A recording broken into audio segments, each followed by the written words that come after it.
Lunch নিয়ে চলে এলাম বন্ধুরা। মূলো দেখুন, পার্শে মাছ ভাজা, ডাল সেদ্ধ সব অল্প অল্প করে রেখে দিয়েছি।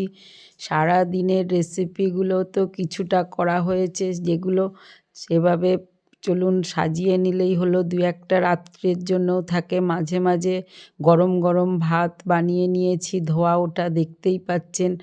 মাছের কালিয়া আর ডাল সেদ্ধ আছে, মূলো শাকের ভর্তা। এবার লাল শাকটা একটুখানি ভেজে নিয়েছি পেঁয়াজ দিয়ে, ডাল সেদ্ধ করে নিয়েছি। পেঁয়াজ আর মূলো দিয়ে খাওয়ার ইচ্ছা সর্ষের তেল সহযোগে।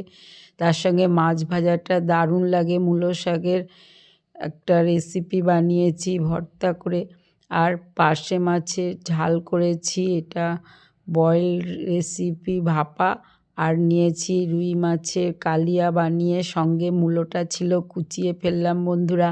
দইটা আজকে নিইনি, কাঁচা লঙ্কা দিয়ে বেশ ঠুসে ঠুসে দুপুরবেলা খাওয়াটা হলে বেশ ভালোই লাগে। চলুন বন্ধুরা, আজ আসি, সঙ্গে থাকুন, ভালো থাকুন। আমার চ্যানেলটা লাইক শেয়ার সাবস্ক্রাইব করে নেওয়ার অনুরোধ রইল। রেসিপিগুলো